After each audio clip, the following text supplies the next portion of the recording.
Hoje em dia, Natal é sinônimo de presentes, muita luzinha piscando, comida boa e música temática tocando em todas as lojas. Grande parte das tradições de Natal atuais se consolidaram há pouco tempo, só dos anos 1850 para cá, durante a Era Vitoriana. Mas hoje a gente vai deixar de lado a Rainha Vitória e a influência inglesa para tentar descobrir como era comemorado o Natal no Palácio de Versalhes, na França, nos anos 1700. Meu nome é Pauline Kisner, eu sou historiadora da indumentária e recriadora histórica, e você está no canal da Modista do Desterro.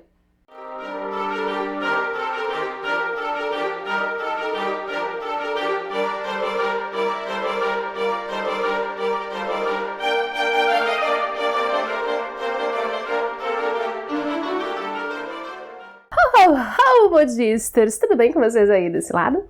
Se você está caindo de paraquedas aqui neste canal no dia de hoje, seja muito bem-vindo! Embora este seja um canal basicamente sobre história da moda e costura histórica, em datas especiais que eu curto muito, como o Halloween e o Natal, eu gosto de fazer vídeos temáticos e é exatamente o caso desse vídeo. Em anos anteriores, a gente já fez especiais completos sobre o Natal na Era Vitoriana, que você pode assistir clicando nesse link que está aparecendo aí no canto da sua tela. O Natal é uma festa comemorada quase que no planeta inteiro e também já quase que totalmente desconectada de suas origens religiosas. Em sua origem, o Natal é a celebração do nascimento da figura central e fundadora do cristianismo, Jesus Cristo.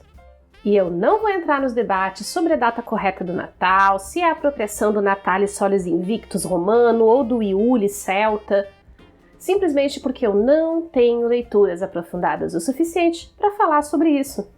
E nesse Natal, eu te peço, não seja a pessoa desagradável que a todo e qualquer momento e oportunidade chega pregando a palavra do "Você sabia que o Natal é uma festa pagã que foi cristianizada?" Vai por mim, meu amor. Todo mundo já sabe disso e não, ninguém se importa.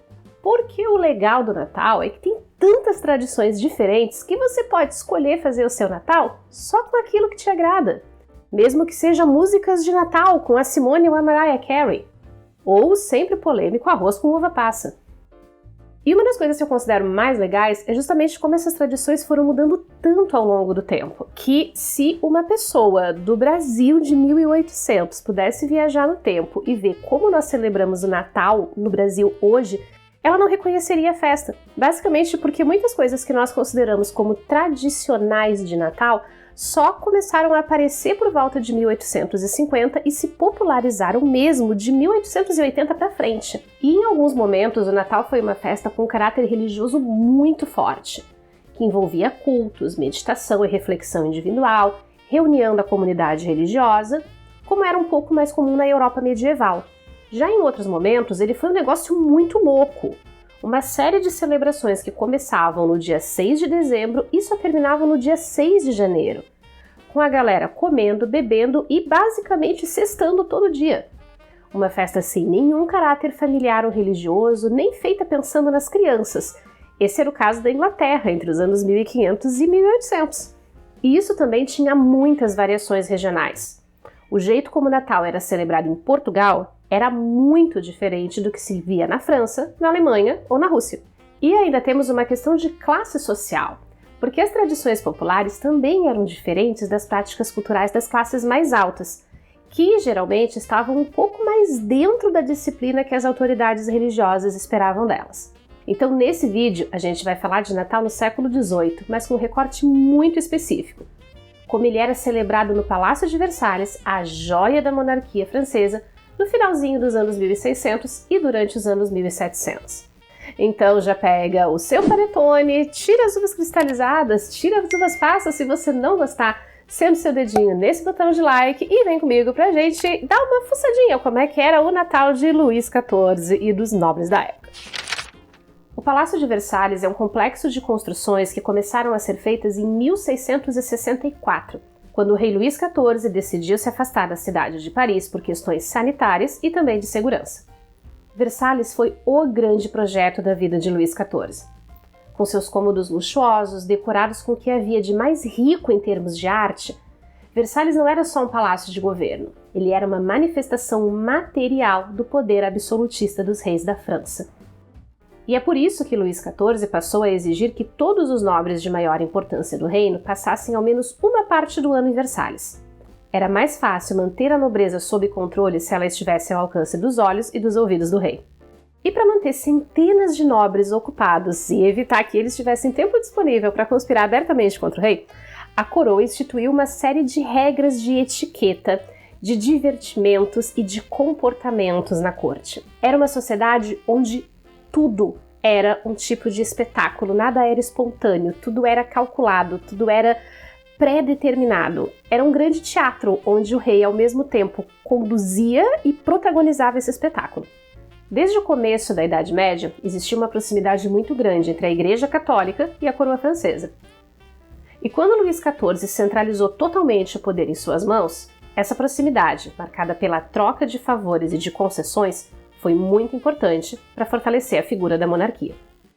E numa corte onde a frivolidade, os prazeres da carne e as intrigas políticas eram servidas no café da manhã, essa proximidade com a igreja garantia que pelo menos as festividades religiosas tivessem um caráter menos mundano. É exatamente o caso do Natal. Na véspera e no dia de Natal, Versalhes deveria permanecer em silêncio. Não havia festas, refeições em grupo ou públicas e música só na Capela Real. Aliás, essa aqui é a humilde Capela Real de Versalhes. Era aqui que, na véspera de Natal, o rei da França começava seu dia com as matinas, ouvindo a leitura de trechos da Bíblia e realizando suas pequenas meditações. No Palácio de Versalhes, o rei e a rainha almoçavam no salão aberto ao público. E ser admitido nesse salão só para assistir, não era nem para comer junto, era um privilégio para pouquíssimas pessoas. Um privilégio que sinalizava a importância que essa pessoa tinha dentro da corte e principalmente se ela tinha simpatia do rei e da rainha. Só que nas celebrações de Natal, esse costume ficava suspenso, e o rei fazia suas refeições de maneira privada, no máximo em companhia da esposa, dos filhos e dos netos. E depois do almoço, ele retornava à Capela Real para o ofício das vésperas, que era um culto de ação de graças. No fim dessa cerimônia, o rei anunciava a nomeação de padres e diáconos e a distribuição de cargos administrativos nas paróquias de toda a França. Isso porque, apesar da proximidade com a coroa, a igreja ainda estava debaixo da autoridade do rei, então cabia a ele aceitar ou não as indicações das pessoas para os cargos dentro da igreja. E depois dessa distribuição, ele saía do palácio para o que se chamava de bênção dos doentes. Um dos costumes mais importantes do Natal francês nessa época era a cerimônia de toque do rei sobre os doentes, em especial os que sofriam de escrófula, que era um termo bastante genérico para várias doenças da pele. A origem desse costume remontava à França medieval e se baseava na ideia de que, ao ser ungido com óleo santo e coroado, o rei não só representava o poder de Deus na terra, mas ele próprio recebia parte desse poder e ganharia a habilidade de curar com o toque. E se você ficou com curiosidade sobre o assunto, já deixo uma dica de livro para você se dar de presente no Natal. Os Reis Taumaturgos, do historiador francês Marc Bloch. Às 9 da noite, o rei fazia uma refeição leve, que consistia apenas em pão, peixe e sopas.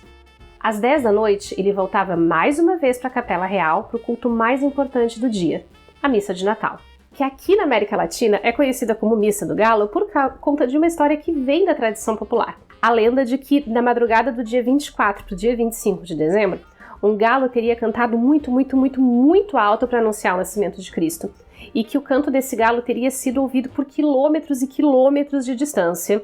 E aí, por conta disso, a Missa de Natal é conhecida como Missa do Galo aqui no Brasil e em alguns dos países de língua espanhola. Mas em Versalhes não tinha galo, só tinha o arcebispo de Paris, que era a maior autoridade católica no país, celebrando a missa da meia-noite para o rei, sua família e alguns nobres escolhidos a dedo. E música sacra ao vivo, composta pelos músicos que o rei financiava e mantinha em Versalhes a serviço dele. E a gente aqui com umas playlistzinhas safadas no Spotify, né?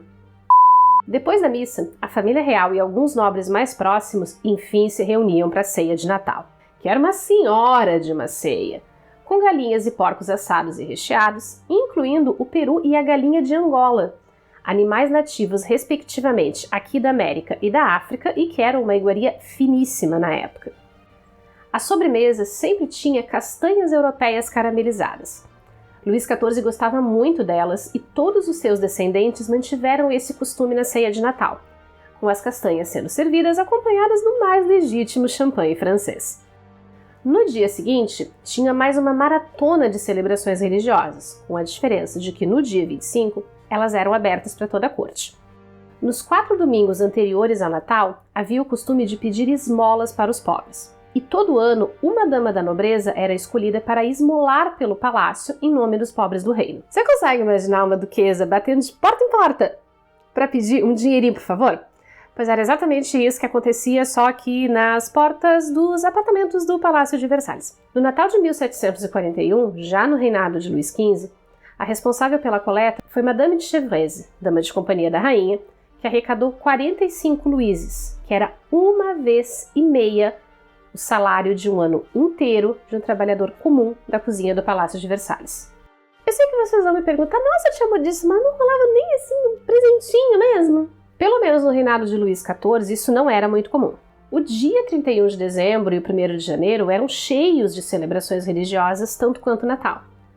Mas durante o reinado de Luís XV, a família real começou a se reunir nos aposentos privativos do rei ou os da rainha para esperar a virada do ano. E na época em que Luís XVI e Maria Antonieta ascenderam ao trono, o Natal ainda era uma festa essencialmente religiosa, mas o Ano Novo já estava ficando um pouco mais mundano e festivo, tendo música e comemorações. E a troca de presentes entre os membros da família real e seus amigos mais próximos, além do recebimento de presentes dados pelos nobres como sinal de gratidão.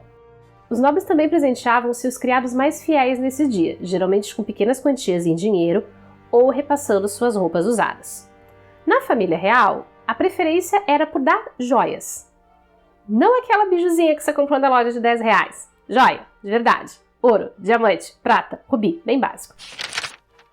Com as mudanças trazidas pela Revolução Francesa, inclusive um rompimento com a Igreja Católica, o Natal se tornou uma festividade menos importante no calendário francês, chegando a desaparecer oficialmente entre 1794 e 1795. Mas voltou a ser celebrado com força durante os anos de governo de Napoleão, que promoveu uma reaproximação muito estratégica com a Igreja Católica.